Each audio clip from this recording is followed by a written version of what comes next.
Hello guys, good morning यार। Good morning, good evening, good night, good afternoon, जब भी आप देख रहे हो। तो कैसे हैं आप लोग? उम्मीद कर रहा हूँ सब बढ़िया होगा, है ना। और आज हमारा जो है सेकंड डे होने जा रहा है। सेकंड डे यानी 75 डेज में से सेकंड डे है आज। और आज हमारा सेकंड लेक्चर भी होने वाला है, ठीक है।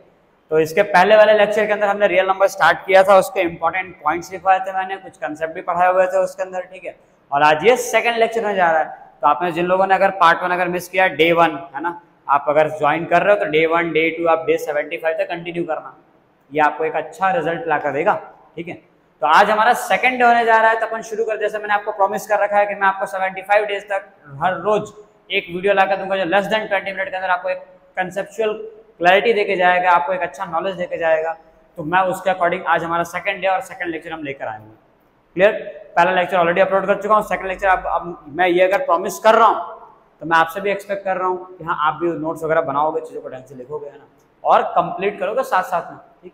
अगर आप कंप्लीट कर रहे हो, आप ज्वाइन कर रहे हो, अगर आप ये चैलेंज फॉलो कर रहे हो, एक्सेप्ट कर रहे हो, ठीक है, तो डेफिनेटली ना आप एक बार रिप्लाई करें जिससे मुझे चीज़ों को समझ में आया ना। ये इसलिए मैं नहीं बोल रहा हूँ कि हाँ मतलब कमेंट्स आएंगे, मैं इसलिए बोल रहा हूँ ताकि ये ना एक कॉन्फिडेंस देगा, फिर आप कह सकते हो कि यही मोटिवेशन होता है हमारा, तो है ना। आप अगर उसमें ये रिप्लाई आता है कि हाँ सर हमने किया है, तो ये बस एक रिप्लाई ना मुझे बहुत इनफ रहता है एक मोटिवेशन देने के लिए, हाँ हमें और करना है ना। मुझे पता सब नहीं करने वाले, बट जो करेंगे वो इनफ होते हैं, उनके लिए चीज़ों को और आगे लेके जाना है, ठीक है। चलो यार, तो शुरू करते हैं। पेन और कॉपी निकाल लो, है ना। स्टार्ट करते हैं बिना किसी देरी के। अपन चैप्टर नंबर 1 का अपना सेकंड पार्ट है, ये सेकंड पार्ट मतलब अपना सेकंड डे का सेकंड लेक्चर है। क्लियर है क्या? चलो, तो आज हम स्टार्ट करेंगे रियल नंबर के आगे जहां पे हमने खत्म किया था, ठीक है। तो हेडिंग लगा लो अपना रियल नंबर्स, रियल नंबर्स, और हमारा है आज हैशटैग डे 2 आउट ऑफ 75। आज हमारा दूसरा दिन है 75वें डे का। क्लियर? चलो, तो पार्ट 1 में मैंने आपको जो है बताया था होल नंबर, नेचुरल नंबर, अपने डिसीजन कर लिया था इन चीजों को ना, प्राइम नंबर, को prime number, odd number, even number, सारी चीजें मैंने आपको क्लियर कराई थी उसमें, ठीक है। उनके कुछ इंपॉर्टेंट पॉइंट्स लगाए थे आपको, सारी चीजें बता दी थी। अब उसके आगे अगर अपन टेक्सचुअल बातें करें कि चैप्टर नंबर 1 के अंदर एनसीईआरटी में क्या क्या दिया हुआ है सर, उन चीजों को तो कवर नहीं किया था हमने, क्योंकि जो भी पार्ट मैंने आपको बताए थे बेशक वो चैप्टर 1 के पार्ट थे, वो एग्जाम में पूछे हुए भी जाते हैं, बट हाँ वो एनसीईआरटी के अंदर वो सही से मेंशन नहीं थी। क्लियर? अब हमें एनसीईआरटी का कंटेंट स्टार्ट करना है। एनसीईआरटी में जो मेनली आपको बताया जाएगा, एनसीईआरटी में मेनली आपको ये बताया जाएगा to find HCF and LCM. आपको एचसीएफ और एलसीएम निकालने आना चाहिए। अब सर एचसीएफ और एलसीएम, है ना, एचसीएफ मतलब हाईएस्ट कॉमन फैक्टर, एलसीएम यानी lowest common multiple. Full form सभी को पता होगा, फुल फॉर्म बता के कोई बड़ा तीर नहीं मार रहा है, ठीक है। हाँ, एक ये चीज ध्यान रखना कि एचसीएफ का एक और नाम होता है, इसे हम जीसीडी भी कहते हैं, ग्रेटेस्ट कॉमन डिवाइजर, ठीक है, ये भी एक नाम होता है। क्लियर? अब सबसे पहले ये स्टार्ट करने से पहले एचसीएफ एलसीएम निकालना तो आपको हर कोई सिखा देगा ना, आपने सबको ऑलमोस्ट आता ही होगा। अगर आप 10th कैट में रिवीजन करो तो एचसीएफ एलसीएम निकालने आपको आता होगा। काम की बात है कि मैं आपको इसमें कुछ एक्स्ट्रा मैं आपको ये बता देना चाहता हूँ कि हाँ मल्टीपल फैक्टर ये क्या होंगे, और अगर आप एचसीएफ निकालते हो तो आप हाईएस्ट कॉमन फैक्टर क्यों निकालते हो, हम लोवेस्ट कॉमन फैक्टर क्यों नहीं निकालते? चलो ये बात को समझते हैं। लेट्स से कि हम निकालने जा रहे हैं, हमारे पास एक नंबर लेते हैं 6 ले लेते हैं, और एक नंबर ले लिया हमने 10। एक नंबर 6 है और एक नंबर 10 है। हम दोनों के मल्टीपल्स लिखते हैं, ठीक है, दोनों के मल्टीपल्स लिखते हैं। चलो, तो 6 के मल्टीपल अगर मैं लिखूंगा तो क्या हो जाएगा, 6, 12, 18, है ना, ये आ जाएगा 24, 30, 36, 42, 48, 54, 60 एंड सो ऑन, ये चलता चला जाएगा। 10 के मल्टीपल से लिखूं तो 10, 20, 30, 40, 50, 60, है ना, 70 एंड सो ऑन, ये चलता चला जाएगा। ये क्या लिखे मैंने? मल्टीपल्स लिखे। अब मैं 6 के फैक्टर्स लिख रहा हूं, 6 के फैक्टर्स लिखे मैंने, क्या आएगा, 1 आएगा, 2 आएगा, 3 आएगा और 6 आएगा। 10 के फैक्टर्स में लिख रहा हूं, है ना, 10 के फैक्टर्स अगर अपन लिखें तो 10 के फैक्टर्स क्या आएंगे, 1, 2, 5 और 10 इटसेल्फ, ठीक है, ये इतने फैक्टर्स आएंगे। ये मल्टीपल्स है सर, और ये हमारे फैक्टर्स हैं। मल्टीपल्स क्या होते हैं? अगर आप उसमें इंटीजर से मल्टीप्लाई करते जाओ, 6 1 जा, 6 2 जा, 6 3 जा, 6 into 4, 6 into 5, 6 into 6, 6 into 11, 6 into 12, ऐसे सोन करते जाओ। फैक्टर्स क्या होते हैं? ऐसे नंबर जो उसको डिवाइड कर दे, जैसे 6 को डिवाइड करेगा 1, 6 को डिवाइड करेगा 2, 6 को डिवाइड करेगा 3, 6 से भी डिवाइड होगा, डिवाइड करते हुए वैसे नंबर को हम कहते हैं फैक्टर कहते हैं। क्लियर है क्या? आप ये भी समझ सकते हो डिवाइड करने बजाय कि हाँ 1 के टेबल में 6 आएगा, 2 के टेबल में 6 आएगा, 3 के टेबल में 6 आएगा, 6 के टेबल में 6 आएगा। दोनों बातें, या तो समझो ऐसा नंबर जो 6 को डिवाइड करे वो उसका फैक्टर होगा, या तो ऐसा नंबर जिसके टेबल में 6 आता हो उसको भी उसका फैक्टर आप कह सकते हैं। क्लियर है क्या चीजें? अब एक बार जरा ध्यान से देखना, फैक्टर वाले लिस्ट में क्या हर एक नंबर का लोवेस्ट फैक्टर क्या हर एक नंबर का लोवेस्ट फैक्टर 1 आएगा? आप समझो हर एक नंबर का सबसे लोवेस्ट फैक्टर क्या आ रहा है? 1, चाहे नंबर कोई भी हो। तो अगर मैं HCF की जगह LCF निकालता हूं, जो एक अच्छा क्वेश्चन बन भी सकता है कि हाँ सर हम HCF ही क्यों निकालते हैं, हाईएस्ट कॉमन फैक्टर क्यों निकालते, लोवेस्ट क्यों निकालते? लोवेस्ट इसलिए नहीं निकालते क्योंकि हर नंबर का लोवेस्ट कॉमन फैक्टर जो है वो 1 होता है, तो निकालने से कोई चीज ही नहीं है इसके अंदर, इसलिए हम प्रेफर करते हैं हम हाईएस्ट कॉमन फैक्टर निकालते हैं। अब अगर मैं हाईएस्ट में आप देखो तो इसमें 2 है, इसमें भी 2 है, इसमें 3 इसमें नहीं है, इसमें 6 इसमें नहीं है, तो हाईएस्ट कॉमन फैक्टर क्या दिख रहा है मुझे? 2। मतलब इन 6 और 10 का अगर मैं HCF निकालना चाहूं तो मैंने यहाँ से तो मैं हम अलजेब्रा निकालने को तो निकाल ही लेंगे, यहाँ से हमें दिख भी रहा है कि 6 और 10 का हाईएस्ट कॉमन फैक्टर जो है वो 2 होने वाला है। 6, 10 इज इक्वल टू 2, ये पहला पार्ट। क्लियर? अब एलसीएम में लोवेस्ट ही क्यों निकालते हैं, हाईएस्ट कॉमन मल्टीपल क्यों नहीं निकालते सर? उसके पीछे भी देखो लॉजिक है। देखो कॉमन लोवेस्ट मतलब सबसे छोटा, कॉमन यानी जो दोनों में आ रहा हो, और मल्टीपल तुमने लिख ही दिए। अब देखते हैं कॉमन में अपने को क्या क्या मिल रहा है। तो 6, 10, 12, 20, 18, 30, देखो 30 मिल रहा है मेरे को, 30। क्या ये सबसे छोटा नंबर है जो इसमें भी आ रहा है और इसमें भी आ रहा है? कॉमन है, लोवेस्ट है और दोनों का मल्टीपल भी है, तो lowest common multiple. Sir highest क्यों निकाल रहे हैं अपन? हाईएस्ट इसलिए नहीं निकाल रहे हैं कि आगे चल के अगर आप देखो तो यहाँ पे 60 भी आ रहा है, इसमें 60 भी आ जाएगा इसके अंदर, और आपको अगर 6 का टेबल पता तो आपको पता होगा आगे चल के 90 भी आएगा, 90 इसमें भी आ जाएगा, आगे चल के 120 आएगा, 120 इसमें भी आ जाएगा। तो ये चीज कभी तो खत्म ही होने वाली नहीं है, ये तो इनफाइनाइट जाने वाले, क्योंकि मल्टीपल्स की कोई गिनती नहीं होती, मल्टीपल्स एंडलेस होते, दे आर काउंटलेस। समझे? ये रीजन है कि आप कॉमन मल्टीपल हमेशा लोवेस्ट निकालते हो। सबसे पहला ऐसा कौन सा मल्टीपल जो दोनों में आ रहा हो। क्लियर हो गया मेरी बात है? इसलिए आपको है ना हमेशा एलसीएम पढ़ते हैं, कभी भी एचसीएम हाईएस्ट कॉमन मल्टीपल हमने कभी नहीं पढ़ा, उसके पीछे लॉजिक होता है। और एचसीएफ पढ़ते हैं हम, कभी भी हम लोवेस्ट कॉमन फैक्टर नहीं पढ़ते। ये बात समझ में आ जानी चाहिए आपको। क्लियर? चलो इसी के साथ में अपन जो है आज की आगे टॉपिक स्टार्ट करते हैं। अब 6 और हमने 10 लिया, तो 6 और 10 से हम शुरुआत करते हैं, कैसे कैसे हम इसमें एचसीएफ एलसीएम निकालना सीखेंगे। ठीक है, तो लेट्स से जैसे हमारे पास नंबर हो गया 6 और 10, तो 6 के आप प्राइम फैक्टराइजेशन करो, ये 2 से होगा, 3 हो गया, 3 से कर दोगे ये आ जाएगा 1, और 10 का प्राइम फैक्टराइजेशन करो, छोटे नंबर से गया, 2 से कर दोगे डिवाइड, 5 आ जाएगा, 5 से डिवाइड कर दो कितना आ जाएगा 1। अब इसको हम लिखेंगे कि 6 इज इक्वल टू हो रहा है 2 × 3 और 10 इज इक्वल टू हो रहा है 2 × 5। अब एचसीएफ कैसे निकालेंगे सर? देखो जब भी आपको दो नंबर का एचसीएफ निकालना हो, 6 और 10 का एचसीएफ, तो एचसीएफ का मतलब यह है कि इनके प्राइम फैक्टर में से ऐसा नंबर उठाओ जो दोनों में आ रहा हो। क्या दोनों में 2 आ रहा है? आ रहा है। दोनों में 3 आ रहा है? क्या नहीं आ रहा? दोनों में 5 भी नहीं आ रहा, तो दोनों में 2 आ रहा है ना, इसलिए इसका एचसीएफ आ जाएगा 2। और एलसीएम क्या होगा सर? LCM of 6, 10। बेटा एलसीएम ने एलसीएम सारे जितने नंबर दिख रहे सब उठा लो, 2, 3, 5। अगर 2 बार है तो क्या करूं सर? बताऊंगा ना। अगर 2 बार है, अभी में पावर का खेल अभी नहीं आया, तो फिलहाल आप 2 में से एक ही काउंट कर रहे हैं ना। जब इसमें 2 का पावर 3, 2 का पावर 4 आएगा तब उसमें खेल बदल जाएंगे। अभी फिलहाल के लिए क्या करना है आपको? सारे के सारे नंबर 2, 3, 5। क्या ये 2 बार आएगा? नहीं, 2 एक ही बार आएगा। तो 2 × 3 × 5, 2 3 जा 6, 6 5 जा 30, जो कि हमारा आंसर भी आया था। बात समझ आई कि नहीं? अब यहीं पे साथ में एक फॉर्मूला भी हमें पढ़ाया जाता है, that is HCF of 2 numbers into LCM of 2 numbers is equal to product of numbers A into B. अगर अप्लाई करूं मैं तो ये लिखा हुआ है HCF of 6, 10 into LCM of 6, 10 is equal to 6 × 10। समझ में आ रहा है क्या? एक बार ट्राई करके देखते हैं अपन। देखो भाई एचसीएफ कितना आ रखा था इसका? एचसीएफ आया था 2, रख दो। एलसीएम कितना आया था इसका? एलसीएम आया था इसका 2 × 3, 6 5 जा 30 आ गया था, ये 30। तो एलसीएम रख दो यहाँ पे 30, और इज इक्वल टू में 6 × 10 कर दो, ये तो 60 आ रहा है फटाफट से, है ना।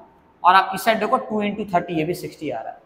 तो ये फॉर्मूला भी वेरीफाई होता है कि HCF into LCM is equal to product of numbers. ये फॉर्मूला बोर्ड एग्जाम में पूछा गया है, इंपॉर्टेंट है, ध्यान रखना, very very very important. Clear है चीजें? ये याद रखना। 2 × 30 करके हमने 60 वेरीफाई कर दिया। अब नेक्स्ट पार्ट क्या आता है? अब यहां से क्वेश्चन भी बनते हैं। अब क्वेश्चन क्या बनते हैं जरा ध्यान से समझना पड़ेगा। बोर्ड एग्जाम में पूछा हुआ एक बहुत ही पॉपुलर क्वेश्चन, PYQs में आप कंसीडर कर सकते हो इसे। Which of the following, which of the, रुको क्वेश्चन एक बार दोबारा लिख देता हूं। If HCF of A, B is equal to 18, then which of the following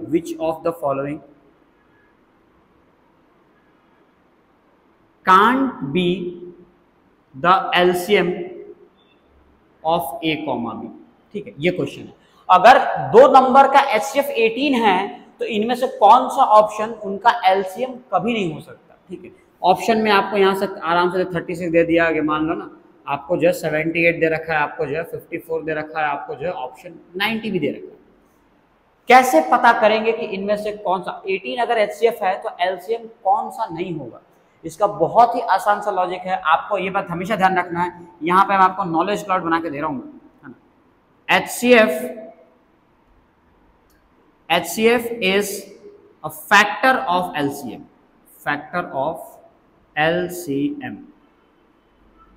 sir क्या मतलब हुआ इतनी हाई फाई अंग्रेजी का? बेटा मतलब ये होता है कि HCF जो है वो हमेशा LCM को डिवाइड कर सकता है, फैक्टर है उसका।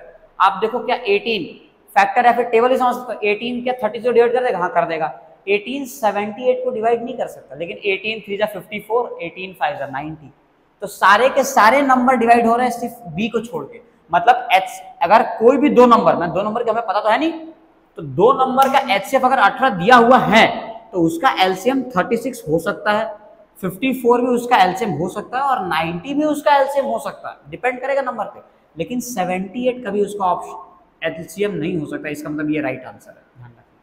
ये एक काम की चीज है, बोर्ड का इंपॉर्टेंट क्वेश्चन, ये इंपॉर्टेंट फॉर्मूला, ये इंपॉर्टेंट क्वेश्चन। क्लियर है? ध्यान रखना। नेक्स्ट पार्ट आपको मैं और करा दूं। एक और बहुत ही फेमस आपको क्वेश्चन कराया जाता है कि HCF of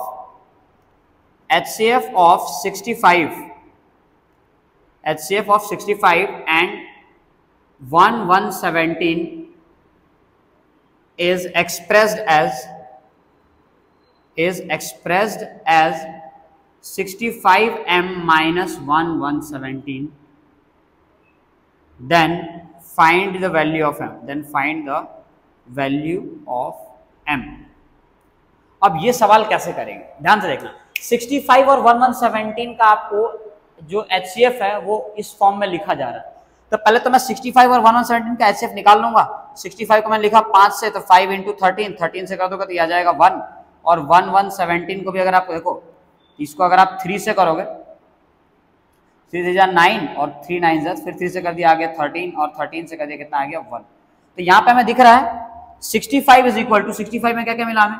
65 मिला 5 इंटू 13 और 117 में क्या मिला हमें? और 3 का स्क्वायर इंटू 13। 3 दो बार 3 इंटू 13 है ना। HCF क्या होता है, मैंने क्या बताया था? HCF क्या होता है? जो दोनों में हो, तो दोनों में क्या दिख रहा है? 13। यानी HCF of 65 comma 117 is equal to 13। ये होता है इसका HCF। क्लियर हो गया मेरी बात है? HCF 13 आ गया। अब इसी HCF को उन्होंने कुछ इस फॉर्म में एक्सप्रेस किया है, तो एक काम करते लिख देते हैं। तो हमने 65m माइनस 117 को 13 के इक्वल कर दिया, क्योंकि इसका HCF है ना ये, और इसी HCF कैसे लिखा हुआ है? 117 को आप इस साइड लेके फेंक दो, है ना। तो 65m is equal to 117 plus 13 जो कि आ जाएगा आपका 130। 65 1 जा 65 2 से आपको m की वैल्यू मिल जाएगी। क्लियर हो गया क्वेश्चन समझ में आया? आई होप कि ये पार्ट जो विजिबल हो। अगर ना विजिबल, एक काम करो, ये पार्ट को मैं थोड़ा इधर बगल में करके दिखा देता हूँ, ध्यान से एक बार देख लेना। आपका HCF 13 है, तो एक काम करो, एक काम इसको लिख देते हैं यहाँ पे 65m minus 117 is equal to 13 कर देना। इसको टांग के यहाँ पटक दो, तो 65m is equal to 13 plus 117 जो कि हो जाएगा 130। 65 1 65 2 m की वैल्यू आपको मिल जाएगी यहाँ से। तो इस प्रकार से क्लियर है क्या मेरी चीजें? ऐसे देखो हमने HCF निकाला। अगर यही हमसे LCM पूछा होता तो क्या करते? 5 भी लेते, 13 भी लेते और 3 का स्क्वायर भी लेते। 5 इंटू 13 इंटू 3 का स्क्वायर, ये 65 और 117 का LCM हो। क्लियर हो गई चीजें? ठीक है, चलो अब एक लास्ट इंपॉर्टेंट क्वेश्चन हम कर लेते हैं। देखो मैं HCF और LCM जो इस टाइप के जो क्वेश्चन है उसमें बहुत सारे क्वेश्चन हम नहीं कर रहे क्योंकि ऑलमोस्ट जो है आप लोग को वो चीजें आती हैं, एचसीएफ निकालना, एलसीएम निकालना। मैं बोर्ड में आने वाले इंपॉर्टेंट क्वेश्चंस डिलीवर कर रहा हूँ क्योंकि जो हमने प्रॉमिस किया वो चीज को मुझे मेंटेन रखना। मैं चाहता हूँ कि आप जो है इस अगर आपने 20 मिनट आप निकाल कर दे रहे हो तो उस 20 मिनट के अंदर आपको क्वालिटी कंटेंट मिले। मैं आपको यहाँ पे एचसीएफ एलसीएम निकालना ना सिखा सकते ना, आप 15 का और 25 का एलसीएम निकाल कर दिखाओ, समझ रहे हो? तो हम सिर्फ एलसीएम निकालना हमें आता है, एक बार हमने रिकॉल कर भी लिया, अब हमें उसके कंसेप्ट वाले क्वेश्चंस करने हैं सर, तो वो चीजें आपको यहाँ से मिल जाएगी। क्लियर? चलो नेक्स्ट क्वेश्चन अपन करते हैं। नेक्स्ट क्वेश्चन में आता है अगला काम का क्वेश्चन है, आपको बताएंगे if x and y are prime numbers, x and y are the prime numbers and if a is equal to x cube y square and b is equal to x y cube, then HCF of A, B is equal to, ठीक है। अब ये भी एक famous MCQ है, ये आता है, ठीक है। अब देखो इसे सवाल कैसे करना है, आपको बता देगा कि x और y जो है वो प्राइम नंबर है, मतलब यहाँ पे जो एक्सप्रेस है प्राइम नंबर के टर्म्स एक्सप्रेस है। क्लियर? यहाँ पे जो लिखा हुआ वो भी प्राइम नंबर के टर्म्स एक्सप्रेस है। अब आपको बोला है कि A और B का HCF क्या होगा। भैया मैंने अभी क्या बताया था, मैंने अभी जस्ट बताया था कि HCF क्या होता है, जो दोनों में कॉमन। अगर आप देखो तो आपको यहाँ पे लिखा हुआ है, इस चीज को अपन इरेज करते हैं, हमें क्या लिखा हुआ है कि a is equal to x cube y का स्क्वायर और b इज इक्वल टू लिखा हुआ है एक्स वाई का क्यूब। तो दोनों में भैया जी अगर कॉमन पार्ट ढूंढोगे एचसीएफ निकालने के लिए, देखो x दोनों में है और y भी दोनों में है, समझ आ गया? तो दोनों में x भी आ जाएगा, y भी आ जाएगा। अब यहाँ पे मुद्दा आता है, यहाँ से आपके सवाल समझ में आ जाएंगे, x का पावर कौन सा लू सर, 3 लू या 1 लू, y में कौन सा लू? आपने दोनों मना किया है, बिल्कुल दोनों ले सकते हैं। आपको अगर हाईएस्ट एचसीएफ निकालने के लिए हाईएस्ट कॉमन फैक्टर अगर आपको निकालना है तो आपको लोवेस्ट पावर लेना होगा, यानी एक्स क्यूब और एक्स का पावर 1 दोनों में से आपको एक सेलेक्ट करना है और कौन सा, लोवेस्ट वाला। यानी यहाँ पे आपको एक्स का पावर 1 और वाई स्क्वायर और वाई क्यूब, इनमें से छोटा कौन सा है, वाई का स्क्वायर, यानी यहाँ पे एक्स का पावर 1 और वाई का स्क्वायर। यानी आप देखोगे इसके आंसर में एक्स वाई स्क्वायर इसका एचसीएफ आएगा। बात समझ में आ गई क्या? यही अगर यहाँ पे आपसे एलसीएम भी पूछा होता a, b का, अगर आपसे यहाँ पे एलसीएम भी पूछा होता तो एलसीएम कैसे निकालते हैं? एलसीएम जो दोनों में, एलसीएम में क्या सारे नंबर डालो, दोनों वाला नहीं, एलसीएम में क्या सारे नंबर, एक्स भी आएगा वाई भी आएगा, एक्स भी आ गया वाई भी आ गया। लेकिन एलसीएम में सर पावर कौन सा एक्स लूं, ये वाला कि ये वाला, वाई कौन सा लूं? तो एलसीएम निकालते टाइम फुल फॉर्म से देखना, लोवेस्ट, तो लोवेस्ट में पावर लेंगे अपन हाईएस्ट, तो इनमें से दोनों में से हाईएस्ट कौन सा है, एक्स क्यूब, तो इसका एलसीएम आएगा एक्स क्यूब, और इन दोनों में हाईएस्ट कौन सा दिख रहा है, वाई क्यूब। ये इसका एलसीएम हो गया और ये इसका एचसीएफ हो गया। इस तरीके से आप एचसीएफ और एलसीएफ निकाल सकते हो। ऐसा ही एक धमाकेदार क्वेश्चन मैं दे रहा हूं, उसका आंसर कमेंट करके जरूर बताना। क्लियर है? अगर आप ज्वाइन कर रहे हो, अगर आप ये चैलेंज एक्सेप्ट कर रहे हो तो क्लियर। चलो वो क्वेश्चन का मैं आंसर नहीं बताऊंगा, मैं आपको यहाँ पे लिख दे रहा हूँ क्वेश्चन। मान लो क्वेश्चन यही है कि if A and B are prime numbers, if a and b are prime numbers and if x equals to a raised to 4 b square and y equals to a square b raised to 5, then find LCM of x comma y and HCF of x comma y। ये दोनों answer आपको comment करना है, LCM भी बताना है x Y का और आपको बताना है इसका एचसीएफ। क्लियर? इसका आंसर आप कमेंट करके बताएं अगर आप इसका आंसर निकाल पाते हैं तो, है ना। अगर आप ये कमेंट करते हो तो डेफिनेटली, है ना, मुझे ये समझ में भी आएगा कि हाँ आपने लेक्चर अटेंड भी करा है प्लस आप ज्वाइन कर रहे हो, तो इन चीज़ों से क्या मैं आगे आपके लिए और चीज़ें लेके आता हूँ। ठीक है सर? तो ये हमारा एक और क्वेश्चन रहेगा। क्लियर है? चलो तो अब इसके अलावा और क्या बच जा रहा है, आपको एचसीएफ निकालना मैंने सिखा दिया, एलसीएम निकालना सिखा दिया ऑलमोस्ट। ये वेरिफिकेशन वाला क्वेश्चन, ये फॉर्मूला याद रखना, फॉर्मूला ये बहुत इंपॉर्टेंट होता है। ठीक है, ये फॉर्मूला ध्यान रखना, और इसके अलावा ये दोनों क्वेश्चन है ना, ये दोनों क्वेश्चन भी बहुत बहुत बहुत बहुत इंपॉर्टेंट है। क्लियर हो गई मेरी बातें? चलो तो आज के लेक्चर में अपन इतना ही रखने वाले हैं। इन चीजों को आप डेफिनेटली कंप्लीट करना, एनी हाउ कंप्लीट कर लेना, है ना। आप ध्यान रहे 75 हार्ड डे का मतलब ये है कि 75 हार्ड डे एक भी दिन का बैकलॉग ना हो। कोई ऐसा दिन नहीं होना चाहिए कि आप ये सोचो ना कि हाँ आज का लेक्चर कल देख लूंगा। डे 2 का लेक्चर है तो डे 2 में ही आपको खत्म भी करना, नोट्स बनाने और पढ़ाई भी करनी है। इन सभी के आपको नोट्स वगैरह टेलीग्राम के लिंक, टेलीग्राम में हमारा जो ग्रुप है उस ग्रुप में आपको मिल जाएगा। इन सभी के नोट्स वगैरह आपको ग्रुप में मिल जाएंगे, इंपॉर्टेंट पॉइंट्स वगैरह हर चीज़ मिल जाएगी आपको वहाँ पे, ठीक है। ये नॉलेज क्लाउड वाला ये पॉइंट भूलना मत, ध्यान रखना, HCF इसका फैक्टर होता है हमेशा। क्लियर है मेरी बात? चलो, तो इसके नोट्स आपको मैं प्रोवाइड करा दूंगा। स्टिल हैंड में जो है ना, सेल्फ मेड जो नोट्स होते हैं सबसे बेस्ट होते हैं, ट्राई करना कि आप खुद ही बना लो। ओके, चलो, तो मिलते हैं अपन फिर नेक्स्ट सेक्शन में। आज की वीडियो में सिर्फ इतना ही रहेगा। टिल दैट आप जो है 75 आरटी चैलेंज को दिल से फॉलो करें और ये एकदम चैलेंज एक्सेप्ट करें कि आपको कंप्लीट करना है 75 डेज से पहले, आप रुकेंगे नहीं। क्लियर? चलो फिर मिलते हैं अपन नेक्स्ट सेक्शन में, बाय।